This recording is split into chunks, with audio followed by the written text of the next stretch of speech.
Hello everyone. Mohit study IQ centre में आपका स्वागत है। आई होप कि आप लोगों की तैयारी बहुत अच्छे तरीके से चल रही होगी। अभी तक आप लोगों ने जो है पेपर्स खूब सारे जो है लगा लिए होंगे, और जो क्वेश्चंस में प्रॉब्लम होती होगी उस टॉपिक्स का आपने नोट्स भी बनाया होगा, और उस एग्ज़ाम्स में बैठने से पहले आप उस नोट्स को एक बार रिवाइज़ कर लेंगे। ये सारी चीज़ें आपका करना बहुत ज़रूरी है। चलिए आइए देखते हैं। आज जो है हिंदी पेडागॉजी से संबंधित जो है 30 क्वेश्चंस देखेंगे, जो एग्जाम्स को ध्यान में रख करके बनाया गया पेपर है। तो एग्जाम्स में ये क्वेश्चंस जो है बिल्कुल कॉमन क्वेश्चंस हैं और बहुत पूछे जाते हैं क्वेश्चंस। मतलब इन क्वेश्चंस के आने के चांसेस 70-80% रहते हैं। मतलब क्लैरिटी के साथ आपसे मैं बात कर रहा हूँ, तो 70 से 80% चांसेस है कि ये क्वेश्चंस आपको मिलेंगे या इसके संबंध में मिलेंगे। ठीक है, तो इन क्वेश्चंस को देख लेते हैं और एक एक क्वेश्चंस को सॉल्व करिए। आप हमें कमेंट करके बताइएगा कि आपको जो है आज के पेपर में जो है आपने कितने क्वेश्चंस सही किए हैं। ठीक है, और अगर वीडियो पसंद आए तो प्लीज़ वीडियो को लाइक कर लीजिएगा। लाइक जो टारगेट है वो है 10 लाइक्स का। लाइक्स मोटिवेशन के लिए है, और जो है ज़्यादा से ज़्यादा दोस्तों तक शेयर करिएगा ताकि वो भी इस वीडियो का लाभ ले सके। पेपर का आखिरी समय है, इसलिए अपने दोस्तों के साथ शेयर करने में बिल्कुल कंजूसी मत करिएगा। ये नहीं कि वो पास है, इसलिए तो सिर्फ केवल पासिंग वाला है, तो इसलिए आप ज़्यादा से ज़्यादा दोस्तों तक अपने इस वीडियो को पहुंचाइएगा। ठीक है, अभी तक आपने चैनल को सब्सक्राइब नहीं किया तो प्लीज़ चैनल को सब्सक्राइब भी कर लीजिए। आइए देखते हैं क्या क्या क्वेश्चन हैं और कहाँ से किस तरीके से क्वेश्चन आते हैं, उन चीज़ों के बारे में जानते हैं और फैक्ट्स भी देखते हैं। अच्छा देखिए, मैं आपको एक चीज़ और बताता हूँ। मैंने आपको टैगवर्ड वाला वीडियो दिया था, तो वो टैगवर्ड वाला वीडियो बहुत इंपॉर्टेंट होता है। मैं बार बार आपसे कहता हूं कि ये वीडियो आपका देखना बहुत ज़रूरी है। अगर आपने ये वीडियो देख लिया, उस चीज़ को समझ लिया कि मुझे टैगवर्ड कैसे अप्लाई करना है, तो ये समझ लीजिए 70, 80, 90% तक आप क्वेश्चन सॉल्व कर सकते हैं। जैसे कि आज हम पेपर सॉल्व करते हैं और कोशिश करेंगे कि हम टैगवर्ड को भी ढूंढने का प्रयास करेंगे। ठीक है, तो देखते हैं। चलिए आइए देखते हैं क्या क्या क्वेश्चन है। देखिए पहला क्वेश्चन है, सतत शिक्षा प्रक्रिया छात्रों और शिक्षक की भागीदारी किस प्रकार की शिक्षा प्रणाली की विशेषता है। अब देखिए, ऐसी शिक्षा प्रक्रिया जिसमें छात्र और टीचर दोनों इन्वॉल्व हो। तो देखिए ऐसी शिक्षा कहाँ मिलती है, आपको पता है। ये ऐसी शिक्षा आपको स्कूल्स में मिलती है, कॉलेज में मिलती है ना। तो ये शिक्षा आपको स्कूल और कॉलेज में मिलती है। तो ये कौन इस शिक्षा को क्या कहते हैं, तो इस शिक्षा को कहते हैं औपचारिक शिक्षा। ठीक है, फॉर्मल एजुकेशन। और अनौपचारिक शिक्षा कहाँ दी जाती है, तो ध्यान रखिएगा, अनौपचारिक जो शिक्षा होती है वो घर पे होती है। वो घर पे होती है, परिवार जो देता है वो अनौपचारिक शिक्षा होती है। आसपास पड़ोस में जो लोग होते हैं, एक दूसरे से हम कम्युनिकेट करते हैं, उनसे जो सीखते हैं वो अनौपचारिक शिक्षा होती है। ठीक है, अब एक पॉइंट यहाँ पे दिया है पौण शिक्षा। इन चीज़ों को आप अपने दिमाग में बैठा लीजिए और इन चीज़ों को लिख लीजिए। अगर आपको नहीं पता है, मैं फिर से कह रहा हूँ, नहीं पता है तो आप नोट कर लीजिए, अगर पता है तो फिर कोई बात नहीं, है ना। तो देखिए पौण शिक्षा क्या होता है, इसको कहते हैं, अगर हम सही रूप में बताएं तो इंग्लिश में कहेंगे एडल्ट एजुकेशन। अब एडल्ट एजुकेशन क्या होता है, ठीक है, एडल्ट एजुकेशन। तो एडल्ट एजुकेशन जो आमतौर पे एक औपचारिक शिक्षा मानी जाती है। आमतौर पे ये औपचारिक शिक्षा होती है जो वयस्कों को पढ़ने का मौका देती है। अब वयस्क क्या हो सकते हैं, जैसे हम समझ लीजिए कि 18+ हो गया तो ग्रेजुएशन हो सकता है ना, पोस्ट ग्रेजुएशन हो सकता है, पीएचडी करना हो सकता है, या फिर हम ये कह सकते हैं कि प्रौढ़ शिक्षा, जिन्होंने अभी तक अपना स्कूल छोड़ दिया, कभी पढ़े नहीं, या फिर उन किसी समस्याओं की वजह से, पैसे आर्थिक तंगी की वजह से उन्होंने एजुकेशन छोड़ दी। अब वो 30, 35, 40 की उम्र के हो गए और वो चाहते हैं कि ग्रेजुएट में हो जाऊं, तो वो जो है ग्रेजुएशन कंप्लीट करने लग जाते हैं। तो उसी को हम प्रौढ़ शिक्षा कहते हैं। ठीक है, तो यहाँ पे जो है आंसर आपको जो है मिलेगा वो है ऑप्शन बी। ठीक, आगे बढ़ते हैं अगले क्वेश्चन की ओर। बहुभाषिक और बहुसांस्कृतिक कक्षा में क्या होता है, तो मैंने आपको पहले कई बार बता दिया है कि बहुभाषा हो या बहुसांस्कृतिक हो, ये एक संसाधन है। हमें एक संसाधन के रूप में देखना चाहिए, क्योंकि एक क्लासरूम हो या एक स्टेट हो, हर जगह हो, कोई भी जगह हो, हर व्यक्ति की अपनी एक संस्कृति होती है ना। हर व्यक्ति की अपनी एक भाषा होती है, उसकी एक वो भाषा उसकी पहचान होती है, वो संस्कृति उसकी पहचान होती है, और उसी भाषा और संस्कृति का हमें सम्मान करना चाहिए। और उसी को सम्मान करते हुए हमें एक दूसरे की भाषा से, हमें एक दूसरे की संस्कृति से कुछ न कुछ हमें सीखने का जो है मौका मिलता है। तो हम एक दूसरे से कुछ न कुछ सीखते हैं, है ना। हमने जो है, हमारी मातृभाषा हिंदी है और किसी अन्य व्यक्ति की मातृभाषा इंग्लिश है, तो हमने उसकी इंग्लिश भाषा सीख ली, उसके कुछ बहुत सारे शब्द सीख लिए, तो हमारा कहीं ना कहीं वोकैब बेहतर हुआ, हमारे शब्दावलियाँ बढ़ी। ठीक है, बच्चे के संबंध में हम आपको बताएं तो शब्दावलियाँ बढ़ेंगी, वो और बेहतर हो जाएगा, उसकी भाषा में पकड़ बेहतर हो जाएगी। तर्क करने लगेगा, है ना। वो बताएगा कि मम्मी इसे सेब कहते हैं, सेब को एप्पल भी कहते हैं। अक्सर आप छोटे बच्चों को इस तरीके से बात करते हुए देखा है, 3 से 4 साल के बच्चे, है ना, जो आपने अगर आपको बताएंगे कि ए फॉर एप्पल होता है, एप्पल को सेब कहते हैं, तो वो दोनों चीज़ें बताता है ना। तो ये चीज़ें होती है। संस्कृति के मामले में भी उन संस्कृति के विचार होते हैं, अपने अपने कायदे और कानून होते हैं, अपने पहनावा, अपना रहन सहन होता है, ये सारी चीज़ें। तो हमें एक दूसरे का सम्मान करना चाहिए। अब आंसर उसी के अंदर संदर्भ में देखेंगे और टैग वर्ड्स को भी ध्यान रखेंगे। बच्चों की मातृभाषा का ही सदैव सदैव यहाँ जो है एक निगेटिव टर्म है, तो ये तो बिल्कुल गलत हो जाना चाहिए। बच्चों की मातृभाषा का प्रयोग वर्जित हो जाना चाहिए, प्रोहिबिटेड है, बंद कर देना चाहिए मातृभाषा को, तो ये बिल्कुल भी है। क्योंकि भाई एक बच्चा अपनी मातृभाषा के साथ स्कूल में आता है, तो हम उसको कैसे रोक लगा सकते हैं, अचानक कैसे रोक सकते। आपकी एक हो सकता है कि आप स्कूल, आपका बहुत कॉन्वेंट स्कूल हो, आप चाहते हैं कि हर बच्चा इंग्लिश बोले और आपने रोक भी लगा रखी है, लेकिन कितना भी कोशिश करेंगे वो एक झटके में तो आएगा नहीं, है ना। तो ये चीज़ें हैं। बच्चों की मातृभाषा को समुचित सम्मान देना चाहिए, स्थान देते हुए मानक भाषा का ही परिचय कराया जाना चाहिए। तो यहाँ पे आंसर है पुरस्कार जो है देना करना चाहिए मानक भाषा का प्रयोग। केवल जो है यहाँ पे ये निगेटिव टैग, तो यहाँ पे आंसर हो गया सी। ठीक है, देखिए टैग वर्ड से ही मैंने ये क्वेश्चन सॉल्व कर दिया। नेक्स्ट क्वेश्चन देखते हैं। भारतीय कक्षाएं बहुभाषी कक्षाएं होती हैं, तो वही चीज़ है कि भाई एक भारत जो है विविधता वाला देश है, वहाँ पे बहुत सारी लैंग्वेजेस हैं, बहुत सारी संस्कृति है, तो ये कह सकते हैं कि बहुत सारी कक्षाएं जो है बहुभाषी कक्षाएं होंगी। अब बहुभाषिता के एक संदर्भ को ध्यान में रखते हुए प्राथमिक स्तर पर बहुभाषी कक्षा के बारे में निम्नलिखित में से कौन सा जो है एक सर्वाधिक उपयुक्त है कथन। तो यहाँ पे आंसर देखना है। तो देखिए शिक्षक को शिक्षार्थी की भाषा का नजरअंदाज कर देना चाहिए, आंसर यहाँ पे टैग वर्ड के रूप में देख लेते हैं। यहाँ पे जो घर में बोली जाती मातृभाषा को घर में बोलना चाहिए, ना कि विद्यालय में, निगेटिव टैग वर्ड है। भारत में एकल भाषी जो है विद्यालय होने चाहिए और इसी के आधार पर जो है प्राथमिकताओं को अनुसार जो है हमें जो है प्रवेश देना चाहिए, बिल्कुल भी गलत है। एकल भाषी कैसे हो सकते हैं जब विविधताओं वाला देश है, बहुभाषिताओं वाला देश है, बहुभाषी स्कूल है, बहुभाषी बच्चे हैं, तो कैसे हो सकता है। पंजाबी है, हिंदी भाषी है, मराठी है, गुजराती है, सब है। तो यहाँ पे आंसर है ऑप्शन डी। शिक्षक जो है शिक्षार्थियों को उनकी भाषा, उनकी स्वयं की भाषा में संप्रेषण, उनकी जो भी भाषा है उसमें बोलने की छूट देनी चाहिए, अभिव्यक्ति अपनी बात कहने की प्रोत्साहित करना चाहिए और अपने विचारों को सम्मान देना चाहिए, उनके विचारों को। तो आंसर है यहाँ पे डी। ठीक है, नेक्स्ट क्वेश्चन देखते हैं। इस तरीके से आप क्वेश्चन सॉल्व करेंगे तो 100% क्वेश्चंस को सॉल्व कर पाएंगे। देखिए मैं सिंपल शब्दों में आपको समझाने का प्रयास कर रहा हूँ, जो है क्लिष्ट शब्दों का इस्तेमाल नहीं कर रहा हूँ। आपको बस केवल क्वेश्चन समझ में आ जाए, उसकी भाषा समझ में आ जाए, आप आंसर इसी तरीके से ही लगाएंगे। इसके लिए कोई नए जो है विचार जो है व्यक्त करने की ज़रूरत नहीं है। तो सिंपल तरीके से समझिए कि आपको क्वेश्चंस में क्या ढूंढना है। आइए देखते हैं चौथा क्वेश्चन। भाषा शिक्षक के तौर पे ऐसा कोई कार्य दें जो जोड़े समूह में किया जा सके। क्योंकि अब मतलब एज अ टीचर जो है, आप लैंग्वेज के टीचर हैं, तो आप चाहते हैं कि बच्चों को एक ऐसा होमवर्क या क्लास वर्क दें जो ग्रुप्स में हो, क्योंकि उससे ग्रुप्स में, अब आपको पता होना चाहिए कि ग्रुप्स में होने का क्या फ़ायदा हो।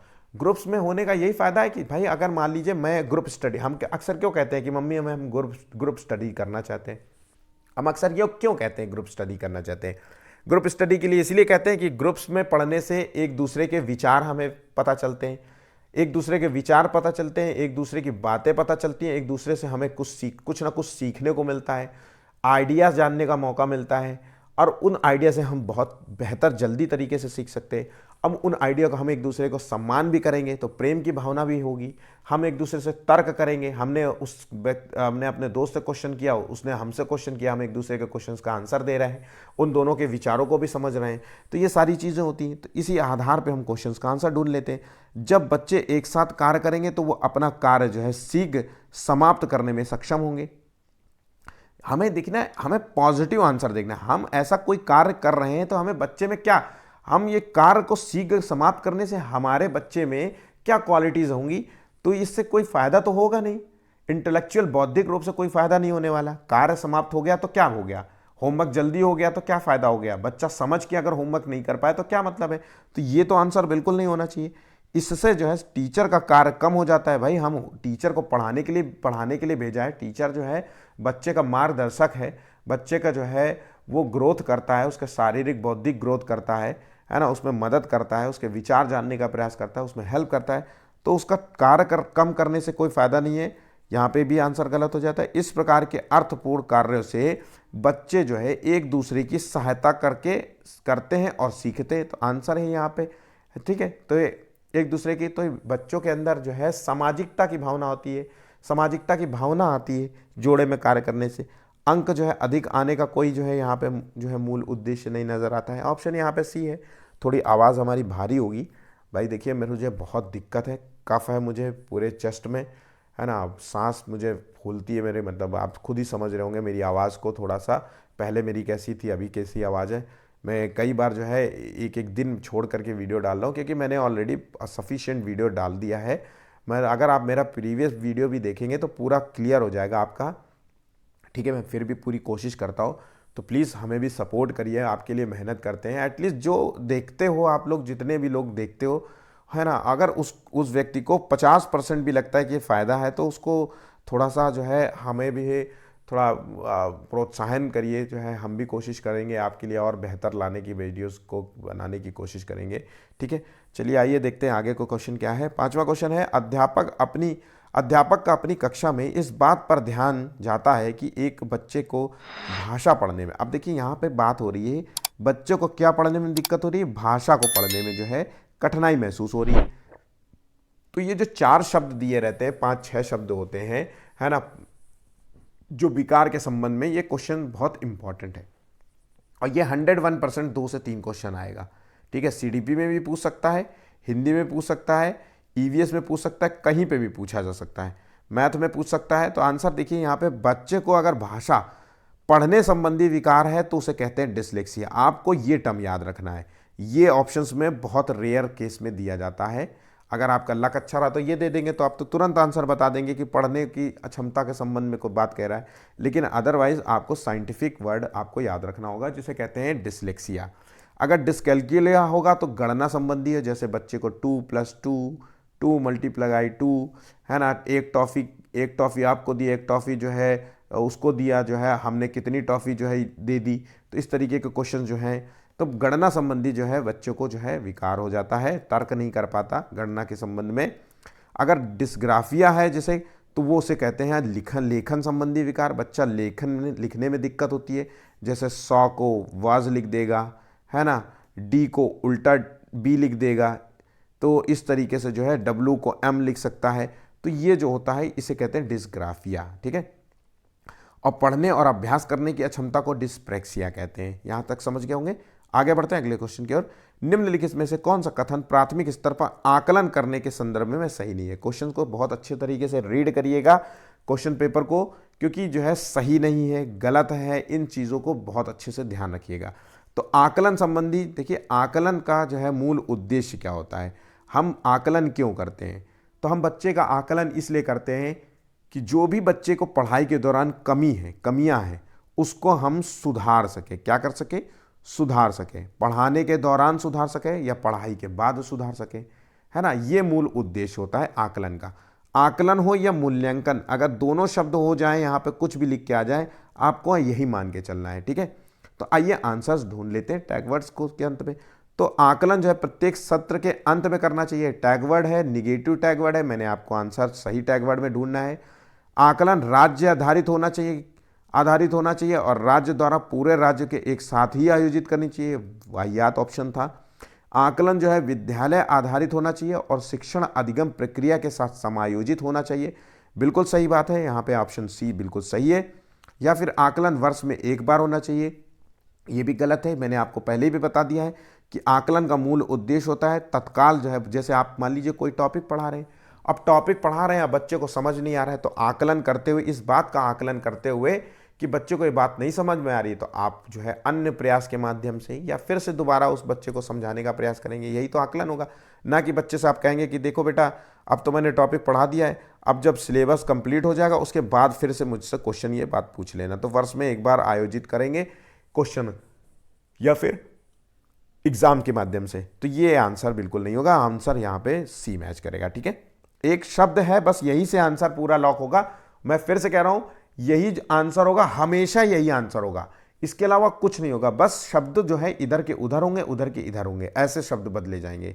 ठीक है, भाषा अर्जन में जो है महत्वपूर्ण, देखिए दो शब्द हैं, इसमें बहुत कंफ्यूज हो जाते हैं बच्चे, क्योंकि बहुत बार मैसेज कर देते हैं आप लोग।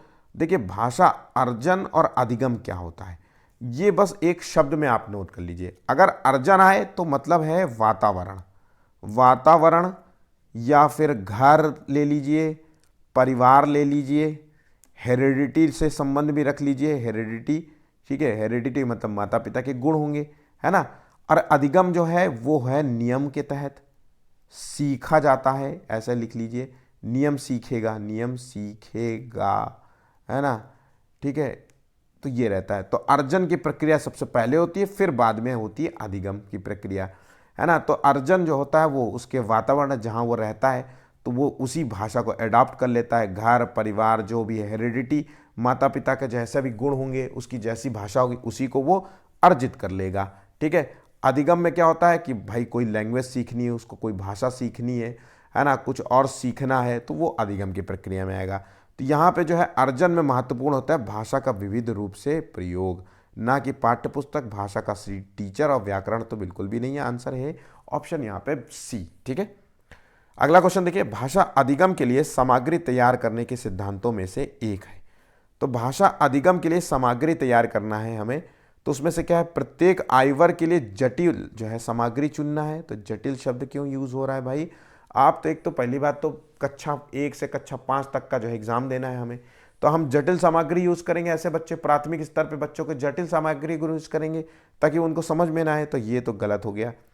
सामग्री जो है औचित्यपूर्ण तरीके से इस तरह अनुसार होनी चाहिए, या फिर किसी भी प्रकार की सामग्री चुनी जा सकती है, या फिर सामग्री होनी चाहिए छोटी और सीमित होनी चाहिए। तो यहाँ पे जो आंसर है वह ऑप्शन यहाँ पे डी है, ध्यान रखिए।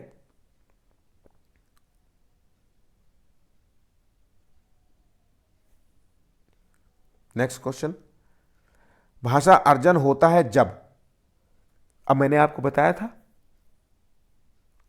अर्जन जो होता है वो वातावरण के साथ होता है, और अधिगम जो होता है वो नियमों के तहत होता है। स्कूल में जाकर के आप नियम कानून सीखते हैं कि नहीं, कोई कोचिंग इंस्टीट्यूट ज्वाइन करते हैं, कुछ किताब पढ़ते हैं, बुक्स पढ़ते हैं, पुस्तकालय जाते हैं, लाइब्रेरी में बैठते हैं, ये सब अधिगम में आता है। तो अर्जन होता है व्याकरण के नियम सीखना, गलत है, ये अधिगम में आएगा। पुरस्कार और दंड देना जाना, निगेटिव टर्म है। बच्चे को जो है भाषा के अधिक अवसर मिले, ये होता है अधिगम, तो यहाँ पे आंसर हो गया ऑप्शन सी। अर्जन में यही होता है कि बच्चे को जो है भाषा के जो है बहुत अच्छे अवसर मिलते हैं, क्योंकि बच्चा जो है 0 से 2-3 साल तक तो वो घर में रहता है, तो माता पिता उसके साथ इतने अच्छे तरीके से बर्ताव करेंगे, बातचीत करेंगे, बहुत सारी चीज़ें सिखाएंगे, तो वो गणना करना भी सीख जाएगा, मैथ भी सीखेगा, इंग्लिश भी सीखेगा, हिंदी भी सीखेगा, है ना, तर्क करना भी सीखेगा, बहुत सारी चीज़ें होती हैं। तो ये भाषा, बच्चों को जो है भाषा के अवसर मिले, यही होता है भाषा अर्जन। अगला क्वेश्चन देखिए, वाइगोस्की के अनुसार बच्चे जो है साथियों के साथ सामाजिक अंतःक्रिया से सीखते हैं, एक भाषा शिक्षक के रूप में डैश डैश आगे समझ लीजिए। तो देखिए हमें पता है कि वाइगोस्की ने जो है सामाजिक सांस्कृतिक सिद्धांत दिया था। वाइगोस्की ने माना था कि बच्चे के संज्ञानात्मक विकास में संस्कृति और समाज का अहम रोल होता है, और भाषा का भी अहम रोल होता है, इसलिए ये भाषा के संबंध में क्वेश्चन भी है, ठीक है। भाषा जो होती है, व्यक्ति की जो भाषा होती है वो समाज और संस्कृति में रह करके ही बच्चा एक भाषा सीखता है ना। ये हम सबको पता है भाई, आप जिस समाज में और जिस संस्कृति में रहते हैं हम उसी संस्कृति की तो भाषा बोलते हैं। हम क्यों नहीं अमेरिकन जो है लैंग्वेज बोल पाते हैं, हम क्यों नहीं जर्मन बोल पा रहे हैं, हम क्यों नहीं स्पेनिश बोल पा रहे हैं, हम क्यों नहीं पहाड़ी वाली भाषा बोल पा रहे हैं, क्योंकि हमारा वातावरण, हमारा सामाजिक जो है लालन पालन जो हुआ है वो इसी आधार पे हुआ है। तो भाषा जो है समाज और संस्कृति पर पूरी तरीके से टिका हुआ है, ये हम सब जानते हैं। तो अब इसी के संदर्भ में हम आंसर भी देख लेते हैं। अपने पाठ की इस योजना से इस तरह से योजना बनाएं कि वे कक्षा में अकेले बैठे, कक्षा में अंतःक्रिया व बातचीत किए बिना, यहाँ पे तो सामाजिक बात हो रही है तो ये तो बिल्कुल भी गलत हो गया। ऐसी पाठ योजना बनाए जिसमें अंतःक्रिया से बचने के लिए जो है खेल पर न जाए, तो यहाँ पे आंसर गलत है। कक्षा में अनुशासन बनाने के लिए प्रोत्साहन पुरस्कार का प्रयोग करना चाहिए, ये भी गलत है क्योंकि ये निगेटिव टैग वर्ड में। तो आंसर हो गया सामूहिक रूप से कार्य होना है, कि मतलब जोड़े और समूह में योजना बनाए ताकि वह साथियों के साथ अंतःक्रिया कर सके। आंसर हो गया ऑप्शन डी, बिल्कुल सामान्य सा है। देखिए ठीक है, नए नवेले बच्चे जो पहली बार एग्जाम दे रहे हैं, मेरी बात को बहुत अच्छे तरीके से सुनिए, है ना। मैं आपसे फिर से कह रहा हूँ इन बातों को ध्यान रखिए। बस क्वेश्चंस को समझने का एक आपने दिमाग को थोड़ा सा केंद्रित करिए और शब्दों को पढ़िए। आप खुद में खुद जो है 4 ऑप्शंस में 3 ऑप्शंस तो वैसे ही कट जाते हैं, 3 नहीं तो हर हाल में 2 तो आंसर वाहियात होते हैं। आयोग जो भी क्वेश्चन बनाता है वो 2 ऑप्शन 3 ऑप्शन तो बिल्कुल वाहियात होता है। बस आप थोड़ा सा समझने का प्रयास करें, ठीक है, शब्दों को मीनिंगफुल बनाने का प्रयास करें, उनकी मीनिंग को समझने का प्रयास करें, आप आंसर तुरंत लगा लेंगे, ठीक है। सभी बच्चे उन गतिविधियों द्वारा अभिप्रेरित होते हैं। अब कौन सी गतिविधियों द्वारा अभिप्रेरित होते हैं? अभिप्रेरित का मतलब होता है मोटिवेट होते हैं, ठीक है। तो बच्चे कैसे मोटिवेट होते हैं? आप सोचिए, जब बच्चे तभी मोटिवेट होते हैं जब बच्चों के इंटरेस्ट का काम हो। भाई अगर बच्चा खेलने पे मोटिवेट कैसे हो जाता है? क्योंकि उसका खेलने में इंटरेस्ट है। पढ़ाई में क्यों कम मोटिवेट होता है? क्योंकि पढ़ाई में उसका इंटरेस्ट नहीं रहता है ना। खिलौनों पे क्यों मोटिवेट होता है? क्योंकि उसका इंटरेस्ट है। इसी पर ध्यान रखना है। तो जिसकी योजना वयस्क बनाते हैं, मतलब उसके माता पिता या बड़े बनाते हैं, है ना, ऐसी गतिविधियां जो बड़े बनाते हैं, तो बड़े तो वही बनाएंगे जो उसके लिए फ़ायदा होगा। वो ऐसा कहेंगे बेटा दूध पियो, अब बच्चा तो दूध नहीं पीना चाहता। बेटा मैगी नहीं खाना चाहिए, ऐसी चीज़ें तो बनाएंगे, है ना। वो गतिविधियां तो ऐसी करेंगे ना, पढ़ाई किया करो, तो ये तो बिल्कुल भी उनके लिए काम नहीं करेगी। तो जिनकी योजना बच्चे द्वारा बनाई, अब बच्चे जब अपनी योजना बनाएंगे तो वो अपने इंटरेस्ट पे बनाएंगे, है ना, अपने जो है जो इंटरेस्ट है, जो उनकी रुचि है, जिन चीज़ों से उन्हें प्रेम है, जिन चीज़ों को करने की इच्छा है ना, उन्हीं चीज़ों की योजना बनाएंगे। तो ये आंसर हो गया ऑप्शन यहाँ पे बी, ना कि टीचर द्वारा, ना कि बिना जो है सचेतन को ध्यान में रख के भाषा ग्रहण करना। यहाँ पे आंसर हो गया ऑप्शन बी। नेक्स्ट क्वेश्चन, भाषा कौशलों के संदर्भ में कौन सा कथन यहाँ पे उचित है? तो भाषा कौशल के संबंध में जो है, तो भाषा कौशल क्या होता है ये आपको पहले पता होना चाहिए, और ये क्वेश्चन मैंने बहुत बार करा है। आप भाषा कौशल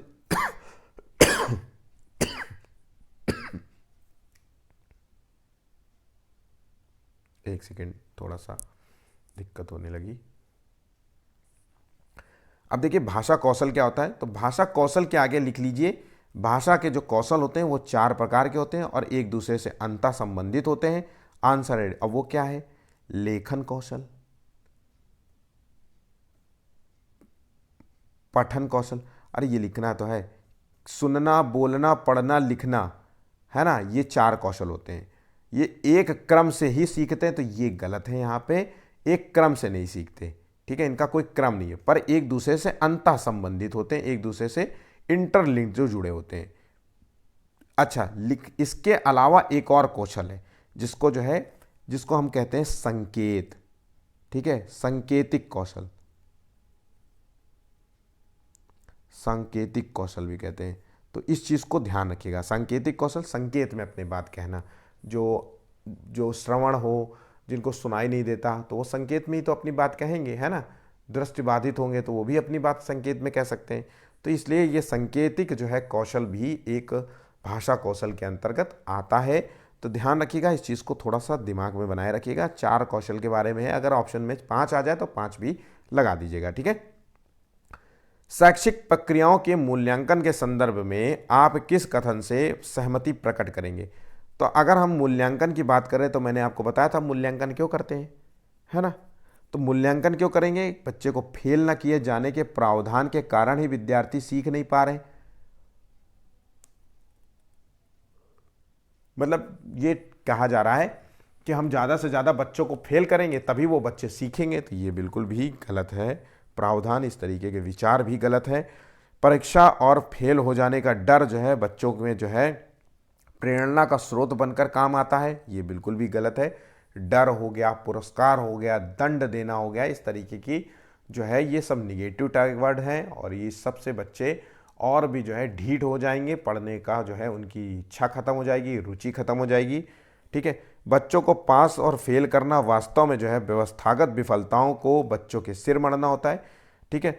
तो देखिए, एक टीचर का जो काम होता है वो बच्चे के जो है सर्वांगीण विकास करना होता है, संपूर्ण विकास करना होता है, उसकी कमियों को जानना होता है, और उस कमियों का जान करके उसका जो है निदान करना होता है, मूल्यांकन करना होता है, आकलन करना होता है। ये सब चीज़ें जो है टीचर करता है बच्चे के संदर्भ में। इतना सब कुछ करने के बाद अगर बच्चा किसी स्कूल में फेल हो जाता है, तो ये जो है बच्चे की जो है कमियां नहीं है, ये टीचर की कमियां हैं, ये उस स्कूल की कमियां हैं कि जो बच्चे को ऐसा माहौल नहीं प्रोवाइड किया है या बच्चे को ऐसी शिक्षण तकनीक का इस्तेमाल नहीं किया है, इस वजह से वो बच्चा फेल हुआ है ना। तो ये आंसर यहाँ पे सी बहुत ज़्यादा तर्कसंगत है। बाकी सभी आंसर तो यहाँ पे फेल करने का प्रावधान, स्तर, ये सब तो गलत है। निगेटिव टैग वर्ड को समझ के भी आंसर आप लगा सकते हैं, ठीक है। हिंदी की कक्षा में प्रायः हिंदीतर मतलब हिंदी से भी अलग जो भाषी बच्चे हिंदी सीखने में अनेक कठिनाई का सामना करते हैं। तो ऑब्वियसली ये हम सभी को पता है कि जिस बच्चे की जो है मातृभाषा हिंदी है ना, हिंदी है, और उस बच्चे को हिंदी से टारगेट कोई भाषा मान लीजिए उसकी पंजाबी हुई, एक सेकेंड, ये लिख क्यों नहीं रहा है, अगर उसकी मातृभाषा पंजाबी हुई तो दिक्कत करेगा, है ना। तो वो चीज़ कैसे होगा, तो कठिनाई का सामना होगा। तो क्या होगा, प्रायः हिंदी और उनकी मातृभाषा की संरचना में अंतर होना। अब हमारे यहाँ का को क्या बोलते हैं, और अगर मराठी भाषा है उसमें का को क्या बोलते हैं, या पंजाबी में का को क्या बोलते हैं, ये अलग अलग है इसकी संरचना में, इसलिए थोड़ा सा उसको कठिनाई होती है ना। धीरे धीरे प्रैक्टिस के साथ वो अपने आप धीरे धीरे सीख जाता है, ना कि वे मन लगाकर हिंदी नहीं सीखते इसलिए ऐसा हो रहा है, या फिर हिंदी सीखने के प्रति उनकी अरुचि, इंटरेस्ट नहीं है, या फिर हिंदी बहुत कठिन है। ये सभी आंसर जो है तर्क जो है संगत नहीं है इस क्वेश्चन के अकॉर्डिंग, ठीक है। चलिए आगे बढ़ते हैं। बुद्धि को निम्नलिखित में से किसके संयोजन के रूप में परिभाषित किया जा सकता है। तो बुद्धि को किसके संबंध में जो है परिभाषित, तो बुद्धि जो है ज्ञान और अनुभव का जो है रूप होता है, इस रूप में परिभाषित कर सकते हैं, ठीक है। ऑप्शन यहाँ पे बी है। नेक्स्ट क्वेश्चन, भाषा अर्जन के संबंध में कौन सा कथन जो है उचित है। तो भाषा अर्जन, फिर से एक क्वेश्चन आ गया, बहुत इंपॉर्टेंट है भाषा। देखिए हिंदी की क्लास, हिंदी का पेपर है इसलिए बहुत क्वेश्चन इस तरीके से आते हैं। तो भाषा अर्जन जो है, भाषा, सभी बच्चों में भाषा अर्जन जो है कि स्वाभाविक क्षमता होती है। यहाँ पे हमें निगेटिव क्वेश्चन देखना है, तो यहाँ पे जो है स्वाभाविक होती है, बिल्कुल सही है, भाषा अर्जन की क्षमता स्वाभाविक होती है।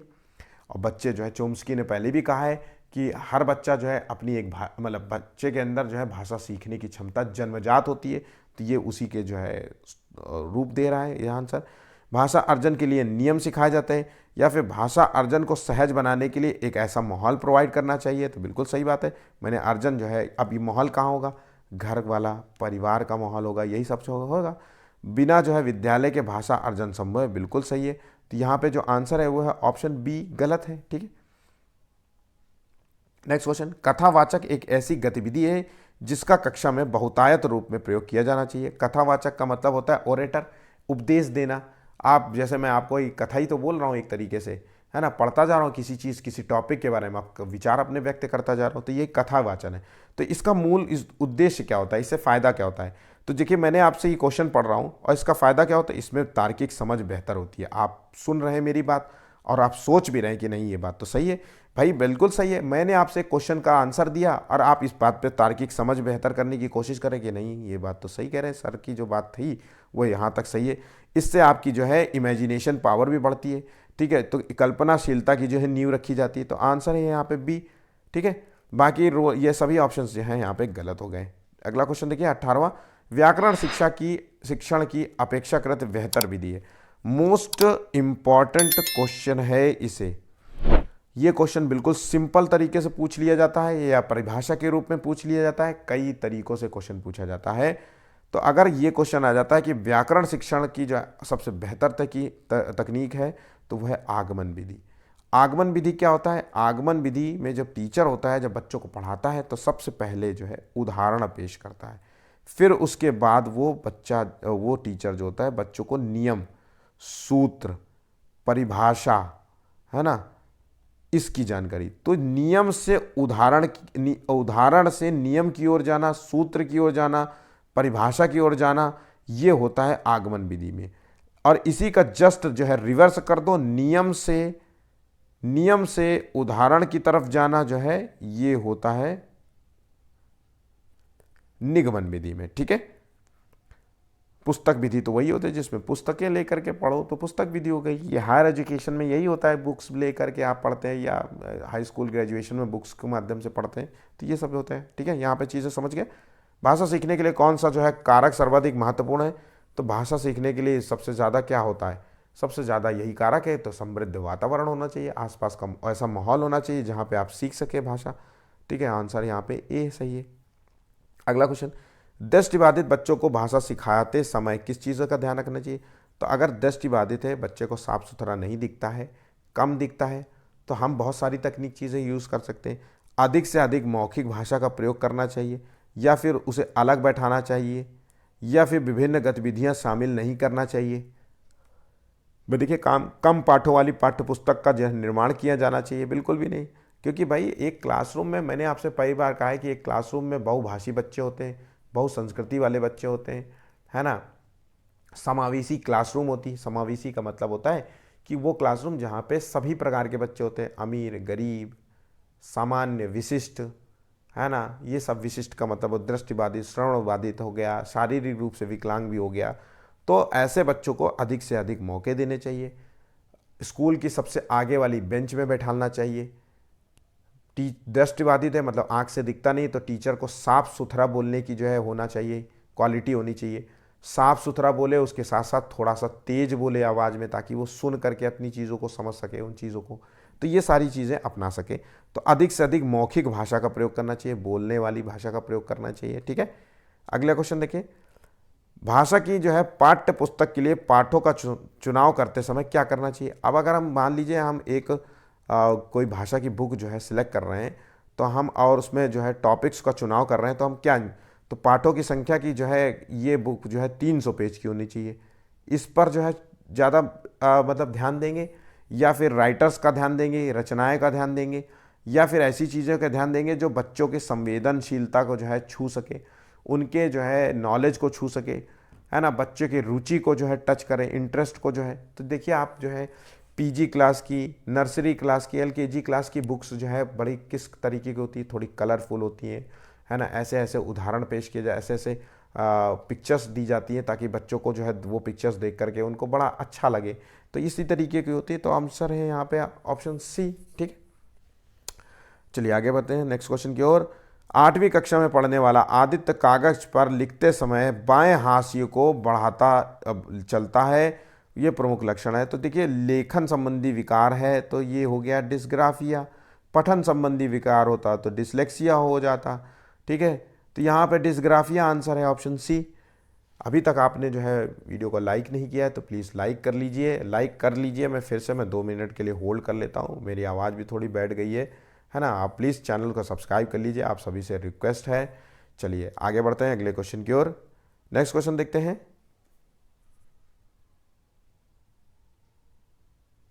तपस्या जो है 7वीं कक्षा में विभिन्न संदर्भ, ये अच्छा ध्यान रखिएगा, ये क्वेश्चन बहुत बहुत इंपॉर्टेंट है। अगर ये क्वेश्चन इस तरीके से पूछा जाता है कि संदर्भों को ध्यान में रख करके पृथ्वी, वसुधा, भूमि, ये सब पर्यायवाची है, इनकी तरफ जो है बच्चों का ध्यान जो है टीचर आकर्षित करना चाहिए। कोई शब्द दे करके उसके पर्यायवाची दे रही है, तो इसका आंसर ये है। ध्यान रखिएगा, ये परिभाषा तो बिल्कुल भी नहीं होता, ये आपको पता है। व्याकरणिक जो है देखिए टैगवर्ड से ही हो गया, शब्द भंडार बढ़ाना, वोकैब बढ़ाना, तो ये भी नहीं है। यहाँ पे है बारीकी को समझाना। टीचर जो है बच्चे के अंदर उन शब्दों के बारे में जो है एक बारीकी समझाने के प्रयास करी कि पृथ्वी और वसुधा और भूमि में अंतर क्या होता है और इसका मीनिंग क्या होता है। परिभाषा नहीं, उसकी बारीकियों को समझाने का प्रयास कर रही है। तो आंसर शब्दों को समझिए, यहाँ पे आंसर हो गया डी। इसी को लॉक करिएगा हमेशा, और ये क्वेश्चन आएगा, इसको नोट कर लीजिए। आपने अगर नहीं नोट किया, इसी तरीके से आएगा, कुछ भी नहीं है। वसुधा की जगह हो सकता है वो आकाश का एग्जाम्पल ले ले, आकाश का ले लेगा तो आकाश की जगह शून्य शब्द भी लिख देगा, क्योंकि आकाश का जो है पर्यायवाची है शून्य, और भी उसकी पर्यायवाची लिख देगा। तो इन चीज़ों को ध्यान रखिएगा। ठीक है,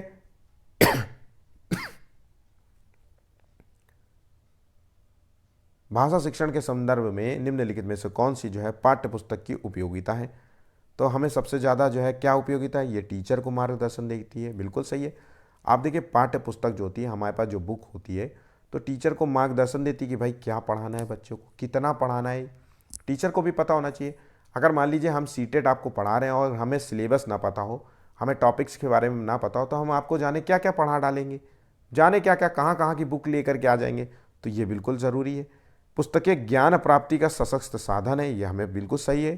पुस्तकें जो बुक्स होती हैं हमारे ज्ञान प्राप्ति का एकमात्र साधन नहीं है, सशस्त्र साधन है। तो ध्यान रखिएगा, अगर एकमात्र लिखा है या केवल लिखा हो तो तुरंत कट कर दीजिएगा उसको, क्योंकि केवल जो शब्द है निगेटिव टैग वर्ड में आ जाएगा।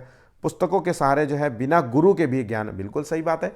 बिना बुक्स के, जैसे मान लीजिए मैं ही पढ़ा रहा हूँ आपको सीटेट, तो मैं मान लीजिए ये वीडियो ही एक किताब है, और अगर मान लीजिए मेरी ज़रूरत ही नहीं है, अगर आप एक बुक लेकर के आएँ, आप सेल्फ स्टडी करें, खुद से समझने का प्रयास करें, तो आप पढ़ सकते हैं, समझ नहीं पा रहे हैं तो ये बिल्कुल सही है कि आप ऐसा कर सकते हैं। पुस्तकें जो है मौलिक चिंतन को जो है बढ़ाती हैं, तो बिल्कुल सही है। आप पुस्तक जब पढ़ते हैं, आप तो उनके जो है आप उनका चिंतन करते हैं, उसके जो है लिखी हुई बातों पर विचार करते हैं, आप ये तर्क लगाने की कोशिश करते हैं कि ये सही है या गलत है। आप उन सही और गलत के बीच में फिर उसको समझने का प्रयास करते हैं, फिर उसके साथ उसको उस लाइन को जोड़ने का प्रयास करते हैं। तो जो अच्छा ये मौलिक चिंतन, जैसे कि नॉवल जो है आदमी इसीलिए तो पढ़ता है ना, नॉवल क्यों पढ़ता है, कहानियाँ क्यों पढ़ता है, मौलिक चिंतन के लिए पढ़ता है। ठीक है, तो यहाँ पे आंसर हो गया ऑप्शन डी, सभी यहाँ पे ऑप्शन सही है। ठीक है, भाषा का अस्तित्व एवं विकास समाज के बाहर नहीं हो सकता, ये कथन किसका है? मोस्ट इंपॉर्टेंट कथन है। फिर से कह रहा हूं, सीटेट में ये क्वेश्चन आपको कहीं नहीं मिलेगा, इसलिए ये हो सकता है पूछ ले। तो भाषा का अस्तित्व और विकास समाज के बाहर नहीं हो सकता, चोम्स्की द्वारा नहीं, कोलबर्ग द्वारा नहीं, वाइगोस्की ने सामाजिक सांस्कृतिक सिद्धांत दिया था, ये है ऑरोरिन का जो है कथन है। अगर चोम्स्की ने जो कहा था कि भाषा जो है, बच्चे जो है अपनी जो है मतलब जन्मजात भाषा के साथ आते हैं, गुण के साथ आते हैं, इसमें सीखने की क्षमता जन्मजात होती है, इस तरीके की लाइन अगर हो तो चोम्स्की के संदर्भ में हो, और भाषा का अस्तित्व और विकास समाज के बाहर नहीं हो सकता। देखिए कथन एक ही जैसा है। अब आप देखिए, अगर वाइगोस्की की बात माने तो समाज और संस्कृति के बाहर बच्चे का भाषा का विकास नहीं हो सकता, ये बात बिल्कुल सही, आप तर्क संगत भी है।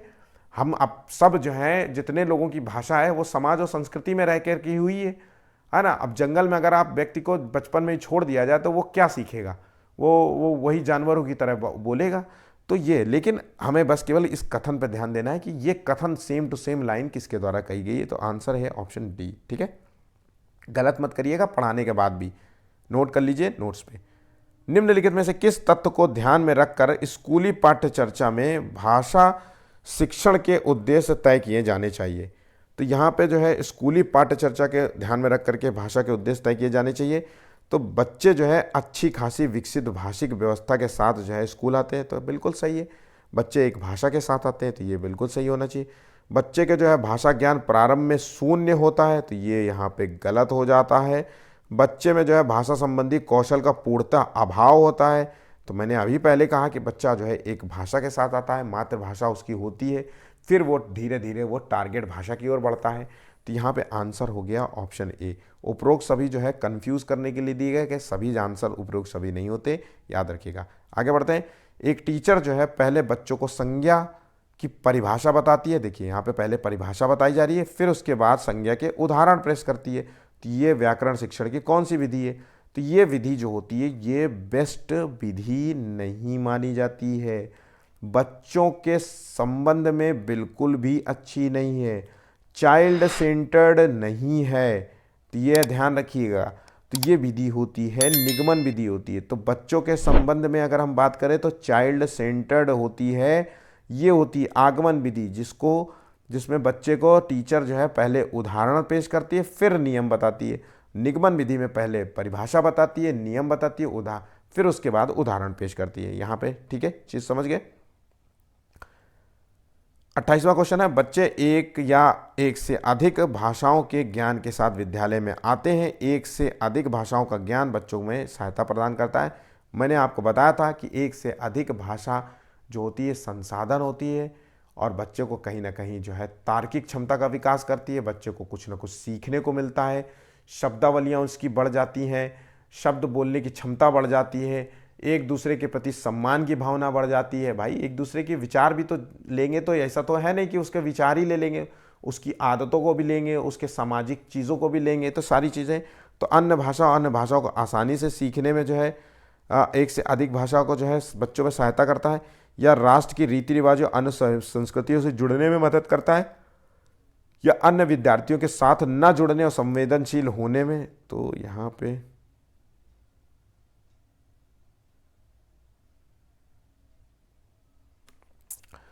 अन्य विद्यार्थियों के साथ न जुड़ने तथा संवेदनशील होने में जो है सहायता करता है। आंसर है यहाँ पे ए। अगर यहाँ पे होता ना की जगह होता कि अन्य विद्यार्थियों के साथ जुड़ने और संवेदनशील होने में बच्चे की सहायता जो है, तो यह आंसर हो सकता था, लेकिन यहाँ पे ऑप्शन यहाँ पे सी जो है सही लग रहा है। ठीक है, चलिए आगे बढ़ते हैं अगले क्वेश्चन की ओर। बच्चे को लिखना सिखाने में सबसे अधिक महत्वपूर्ण है। तो बच्चों को अगर आप ज़्यादा से ज़्यादा लिखना चाहते हैं, वो बच्चा चाहता है कि बहुत अच्छी तरीके से राइटिंग स्किल्स हो जाए उसके अंदर, है ना, तो विचारों की अभिव्यक्ति करने की आज़ादी दीजिए। उसको कहिए कि रोज़ जो है उसने आज क्या उसने सोचा, आज उसने क्या पढ़ा, आज उसने क्या सीखा, उसके बारे में जो है एक डायरी इस कॉपी में लिखना शुरू कर दे। तो डायरी राइटिंग जो होते हैं, अक्सर आपने देखा होगा जो राइटिंग करते हैं, जो लेखक होते हैं, वो डायरी राइटिंग ज़रूर करते हैं, क्योंकि इससे क्या होता है, उनकी भाषा में पकड़ बनी रहती है। ठीक है, याद रखिएगा, उसकी भाषा में पकड़ बनी रहती है। अगर आपने कई बार देखा होगा कि एक राइटर 4-5 साल तक जो है छुट्टी कर गया, या कुछ उसको एक्सीडेंट हो गया, चोट लग गई, तो फिर वो जो क्षमता होती है, आपने अक्सर ये नोट किया होगा कि वो उतनी अच्छी बुक नहीं लिख पाता, क्योंकि उसकी सोचने की क्षमता एकदम से गायब हो जाती है। आप अक्सर देखिए जो राइटर होते हैं, सिंगर्स होते हैं, आप देखिए एग्जाम्पल देख लीजिए, हनी सिंह का एग्जाम्पल ले दिए, आज ही के तर्क आप तो इस सब चीज़ों से जुड़ सकते हैं आप। हनी सिंह बहुत सालों तक जो है गाने से दूर रहा। एक वक्त ऐसा था कि हनी सिंह गाना ही गाना बनाते थे, हर गाना उनका हिट होता था। हिमेश रेशमिया का म्यूज़िक आप देखिए कितना अच्छा होता था, है ना। आप आज भले ही चाहे उसको हंसते हो, लेकिन हम सबको पता है कि हिमेश रेशमिया का म्यूज़िक हम हर व्यक्ति ने जो है अपना फुल जो है ऑडियो में, फुल जो है टीवी को साउंड करके जो है सुना होगा। तो अब जो है वो सब गायब हो गए गाने, अब वो उनके जो है गाने, उनका म्यूज़िक नहीं मिलता, तो ये गायब हो गए, तो अब वो बना भी नहीं पा रहे। हिमेश रेशमिया का कह रहा है, हनी सिंह का एक गाना आज भी जो है उतना अच्छा नहीं है पुराने के गाने के मुताबिक, आज भी अच्छे हिट कर रहे हैं। वो तो एक हो गया, एक दूसरे के प्रति प्रेम दिखाने के चक्कर में और ज़्यादा हिट हो जा रहा है, लेकिन उसके बाद भी आज पुराने जैसा जो गाना था, ब्राउन रंग हो गया या अन्य जो है डोप शोप हो गया, इस तरीके के गाने जो थे वो नहीं। तो यही है, विचारों को अव्यक्त करने के जितने ज़्यादा वो बच्चा लिखेगा, अपने विचार लिखेगा, उतना ही उसकी लिखने और समझने की क्षमता बेहतर होती जाएगी। ठीक है, यहाँ पे इस तरीके से उदाहरण से समझ गए होंगे। अगला क्वेश्चन देखिए, प्राथमिक स्तर के बच्चों में भाषा विकास की दृष्टि से सर्वाधिक महत्वपूर्ण है। तो ये तो बिल्कुल सामान्य सा क्वेश्चन है, बाल साहित्य। भैया अगर क्लासरूम में बच्चे का बाल साहित्य के संबंध में अगर होगी, किताबें होंगी, उससे टीचर उसी को, चाइल्ड को ध्यान में, बच्चे को ध्यान में रख करके इस तरीके की लिटरेचर का यूज़ करेगा, तो बच्चे की जो है भाषा विकास जो है अच्छे तरीके से जो है डेवलप होगी। ठीक है, तो यहाँ पे आंसर हो गया ऑप्शन ए, चाइल्ड लिटरेसी। ठीक है, आज के यहाँ पे 30 क्वेश्चन समाप्त होते हैं। प्लीज़ वीडियो को लाइक कर लीजिएगा, शेयर कर दीजिएगा, और चैनल को सब्सक्राइब नहीं किया था प्लीज़ चैनल को सब्सक्राइब कर लीजिए। आज के लिए बस इतना ही है, धन्यवाद।